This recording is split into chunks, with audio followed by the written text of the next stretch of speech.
Thank you so much, everyone. Great to be here, and thank you to McGill for the invitation. I'm going to do a presentation on the patient perspective of legalization, and then Verdit's going to follow with some information from her perspective from academia. So to start it off, just to give you a quick understanding of what I'm going to be talking about, I'll give you some background, talk about our view of access, the current status of insurance coverage, which is a really important issue for patients, taxation, and a bit what we're doing for research as well. So first, to give you some background, I got into this as a bit of an accident, as life has. Around 10 years ago, I was diagnosed with new daily persistent headache, a chronic neurological illness that causes 24/7 constant headaches, migraines, and insomnia. I basically dropped out of school as soon as I got this illness and really struggled to find effective symptom management, tried all the pharmaceutical options, went to the leading neuro clinic in the US, and really didn't find any solutions. Finally turned to cannabis to treat the symptoms around the time when I was 18, and really found symptom management that was better than anything, specifically on sleep and the migraines. It doesn't help so much with my base 24/7 headache, but with the symptom management that cannabis has offered, I'm able to live a really good quality of life, and that's really what has been important to me. However, I struggled with access, and I struggled with affordability, especially when it comes to a lack of insurance coverage. And I started advocating for myself personally, but also the broader Canadian market of patients who are struggling with these issues. I was one of the first to set a private coverage precedent for medical cannabis. At the time, I was a full-time student at the University of Waterloo, and over the course of 8 months, had a lot of very in-depth conversations, and in the end, they determined that cannabis should be covered under the formulary on a case-by-case basis, moved to do so for myself, on the grounds that it is a medicine, and it's supporting academic work, it's supporting my quality of life, and that's the purpose of benefits plans, so it should be covered under that. And from there, I started CFAM. CFAM is a national nonprofit organization who represents medical cannabis patients, and we strive to have evidence-informed policy. We're in a quite polarized landscape, so we try to ensure that what we do is evidence-based, and when there's not always the evidence there, we really do look at it at a holistic view to see what can best serve patients in a safe and effective way. And so with that, we have a progressive and responsible approach, and we work collaboratively with many stakeholders, from governments to patient groups, and really everyone else in between. And just for disclosure purposes, we do receive some unrestricted funding from industry sources, and we have our full policy on that to ensure what we do is always unrestricted and at arm's length from any industry or potential conflicts there. And we have over 15,000 members that is strongly growing.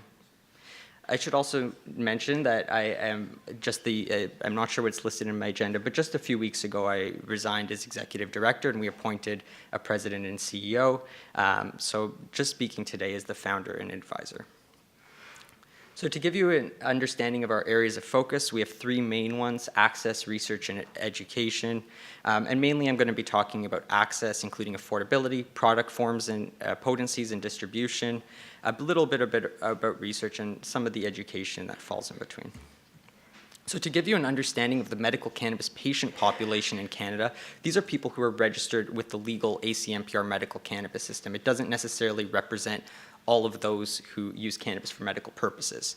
But there are over 235,000. I think actually the numbers have recently been updated to 270,000 Canadians who have authorizations. However, some may have multiple authorizations, so we don't even have an understanding fully of how many unique patients are in the system. We just know how many authorizations there are. With that said, Health Canada has been doing some work, as have we, but I'm going to go over this survey very briefly. The Health Canada Cannabis Survey of 2017, they found 12% of the general population of Canadians use cannabis for medical purposes, which pegs it at about 1 million or so, I believe, which is quite significantly higher than the 270,000 or so that are registered in the system. So there's still quite a potential of those who can access the system to those who may benefit from the use of medical cannabis and who are already using it. And I think really this is an important number that we have to always keep in mind. 97% of Canadians who use cannabis for medical purposes find effective symptom relief. So I think there's a lot of evidence out there, and we need to get more clinical trials. There's other gaps in evidence we need to fill. But at the end of the day, it's always important to keep in mind that there are real people finding effective symptom relief from medical cannabis, and we need to keep them in mind and do what we can to ensure that they have reasonable access as we develop the evidence. And the substitution effect is strong. People are using cannabis as a substitute for other medications, most often opioids. So when we talk about access, safety is at the core of it, but there are a lot of other elements that need to be considered when it comes to a holistic approach to access of cannabis for medical purposes. We think that distribution should be done through pharmacies. Canada's coming at this in a unique way that it's federally legalizing cannabis. And with this, it has the opportunity of broader insurance coverage, but also pharmacy. And we think that pharmacies do offer the best source for medical cannabis.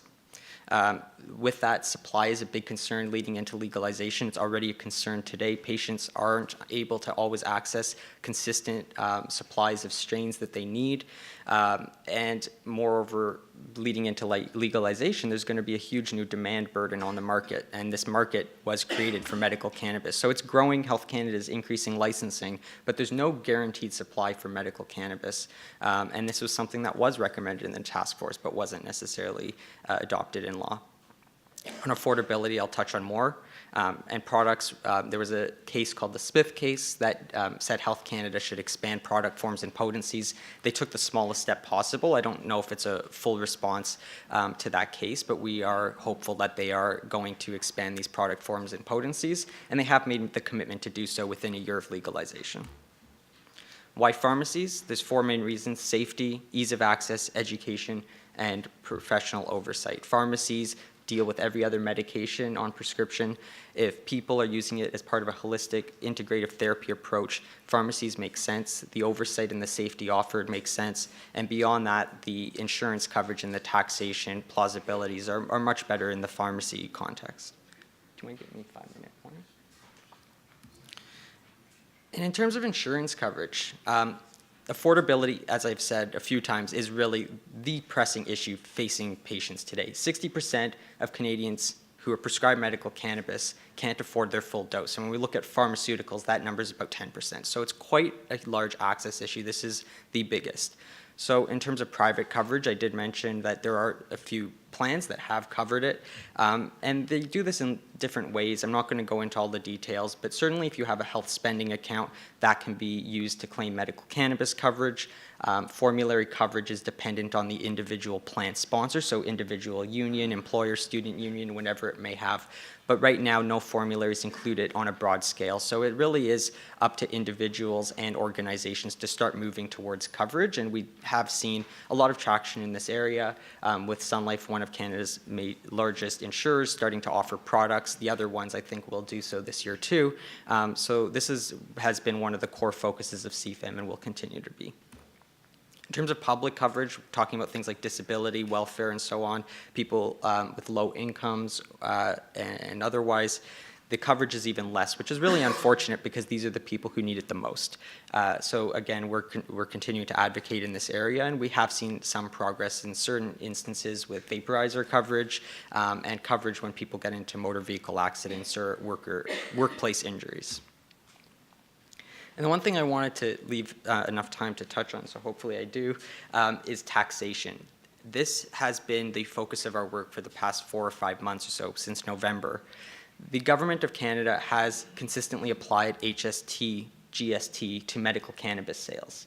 We view this as an unjust tax. The reason being no other prescription medications have any tax on them. The reason for this is simple. It's to make medicines accessible. That goes along with our moral and ethical approach to medicines and taxation. There's a reason why we don't tax medicines. And that reason and that moral obligation applies to medical cannabis as well. So we heard MP Blair this morning answer a question saying it's not an approved medication, we don't have enough research. And yes, that might be the current law that stands today, but that's not a moral basis to deny Canadians access to their medicine.